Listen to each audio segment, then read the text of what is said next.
Silmar César Miller e os destaques do mercado agrícola. Bom dia, Silmar. Muito bom dia, Otávio. Bom dia, Terra Viva. Sexta-feira, o que temos aí de preços no mercado internacional? Subindo, descendo, como é que está a situação? Na sexta-feira, então, tá os preços subindo e subindo bastante no mercado internacional também. Principalmente no setor de grãos, soja com alta de 1,9% na Bolsa de Chicago nesse momento, milho também subindo bastante, 1,4%, trigo não é diferente, alta de 1 ponto percentual. Todos os três com um ponto em comum, Tavinho. Clima preocupando nos Estados Unidos, principais produtores mundiais de grãos, clima muito quente e seco está voltando, está faltando chuva. Parecia que a situação havia sido amenizada, mas não é bem isso que está acontecendo.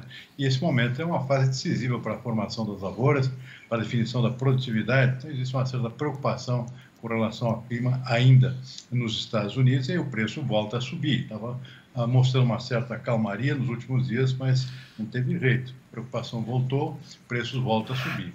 Tudo isso, é claro, uma questão inflacionária, embora, de certa forma, favoreça os nossos produtores aqui no Brasil também. Já na Bolsa de Nova York, volta a subir o algodão. O algodão realmente já pegou uma trajetória firme de preços. Ontem deu uma pequena recaída, mas a gente já tinha comentado ontem que seria temporário, porque o mercado está bem sustentado pela quebra da safra dos Estados Unidos. Então o preço volta a subir bastante nessa sexta-feira. Algodão em Nova York agora subindo 2,3%.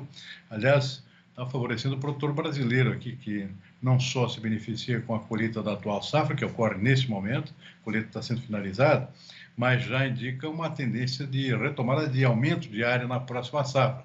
O Conab divulgou ontem as primeiras intenções de plantio para a próxima safra e realmente o algodão já está se insinuando aqui uma tendência de nova alta na área de plantio de quase 2%, produtores animados aí com os preços. Café arábica em Nova York voltou a subir, outro mercado que está bem inflacionado, aqui por preocupação com a safra brasileira. Açúcar também subindo bastante hoje, 2,4%, isso não estava no radar, realmente é uma virada. Suco de laranja subindo 0,8%. Boi gordo caiu bastante nos últimos dias, hoje tenta uma reação, vamos ver se consegue. Está subindo na B3 aqui 0,1%, mas eu estou vendo aqui que no mercado físico também não tem jeito, não para de cair, especialmente no Centro-Oeste, mas também no Rio Grande do Sul. A gente pode ver isso daqui a pouquinho. Preços seguem muito pressionados, mercado físico do boi gordo, pouca demanda, frigoríficos fechados com feiras coletivas, situação em plena entre-safra, não tem jeito. O preço do boi não reage, Tavinho. Por que, hein, Silmar? O que está acontecendo com o mercado do boi gordo, hein? Os preços continuam altos para o consumidor. Às vezes você vê algumas promoções, mas continuam altos na gôndola do supermercado, do açougue. O consumidor está fugindo muito aí para a carne suína e para a carne de frango, né, que são produtos mais baratos. Mas esses também foram inflacionados e subiram. Agora, está estranho esse comportamento do mercado do boi, Silmar? Na verdade, porque o próprio mercado interno, essa renda extremamente baixa, afetada pela pandemia, está tudo eco na minha...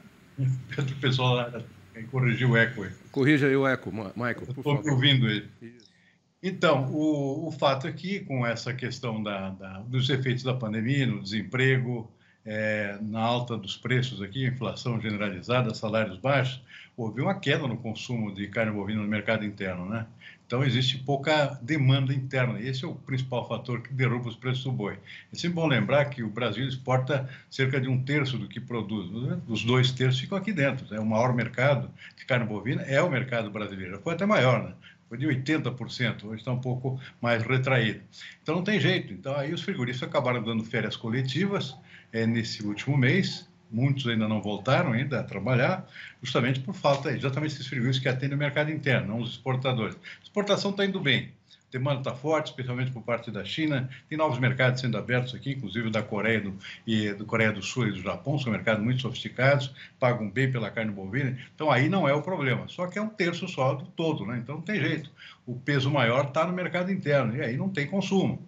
Os preços até têm caído um pouco no varejo aqui para tentar ver se desafoga um pouco os estoques que estão se acumulando, mas mesmo assim não tem jeito, né? O preço da carne bovina é muito mais caro em relação às outras carnes, então o consumidor está preferindo isso, quando pode comprar, a carne de frango ou a carne suína, que está bem barata, aliás, no supermercado. Então, essa é a questão. Então, se um frigorífico dá feiras coletivas, ele deixa de comprar boi. O que acontece? Derruba o preço. Exatamente isso, essa queda do preço está acontecendo em lugares onde há frigoríficos fechados, especialmente o caso do Mato Grosso. Pará também, mas especialmente o Mato Grosso é onde está mais clara essa retração dos preços e isso acaba contaminando o resto do mercado. Ou seja, quando o preço não cai, o fato é que também não sobe, né? Ou seja, se estabiliza, o que significa também uma perda de receita para o nosso pecuarista. Esse é o cenário. No setor de serviços, muitos restaurantes aumentando o número de pratos com carne suína ou com carne de frango, né, em função justamente para tentar manter o cliente, porque não consegue acompanhar os preços da carne bovina, né? Silmar, e esse PIB americano? Os americanos estão vivendo, os Estados Unidos da América estão virando os Estados Unidos do Brasil? Estão conhecendo a realidade dos brasileiros, guardadas as devidas proporções. Claro, gente, é uma brincadeira, porque Estados Unidos é a maior economia do mundo ainda. A China ainda não passou. Parece que vai passar, né? Mas dura a realidade para eles lá, hein? Está difícil acertar a mão. Sem dúvida. Dois trimestres seguidos de queda do PIB, isso significa já o início de uma recessão técnica, esse é o termo, né? Com 2 trimestres consecutivos, e a inflação nas alturas, né? Inflação atingindo aqui 8,5% no último mês, ou seja, está disparando, chegou a 8,6% no mês anterior, e isso significa a alta dos preços. Os americanos não estão muito acostumados com um salto assim nos preços das mercadorias em geral, e o fato é que a economia se contrai em função disso, até por queda de consumo, né? Então, são uma situação bastante complicada. PIB caindo e inflação subindo, ou seja, é o pior dos mundos, né? Quando a inflação sobe, mas pelo menos a economia está gerando mais emprego, tudo bem, né? Mas não é o que está acontecendo. E hoje, particularmente, havia muita expectativa com relação ao evento chamado Jackson Hole. É famosíssimo no mercado financeiro, isso acontece todos os anos nessa época, num lugar chamado, um resort, na verdade, no estado de Wyoming, lá no noroeste dos Estados Unidos. O Jackson Hole reúne banqueiros de várias partes do mundo, principalmente todo o mundo financeiro dos Estados Unidos, para ouvir principalmente o presidente do Banco Central americano, Federal Reserve.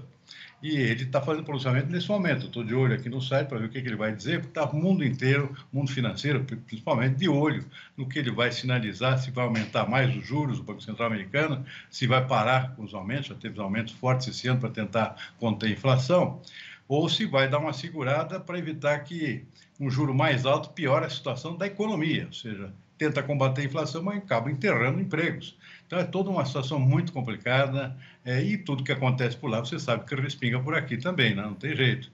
É o caso, por exemplo, do câmbio. Eu ia te perguntar isso, exatamente. Se decisões lá desse Jackson Hole influenciam aqui, você já está dizendo que sim.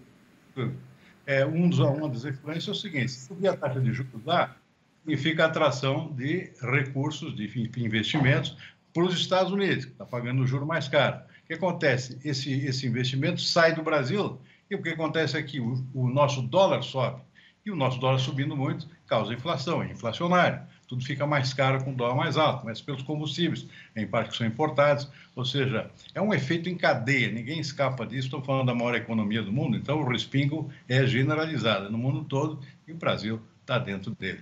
Ver o que decide lá, o que vai ser dito nesse Jackson Hole, o rolo dos banqueiros, né? Vamos chamar assim.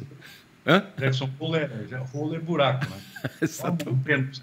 Parece um buraco lá, então Jackson Hole, o nome lá que tem um resort lá. O presidente do Banco Central americano vai ter que caprichar, porque o discurso de hoje é bem diferente do de outros tempos.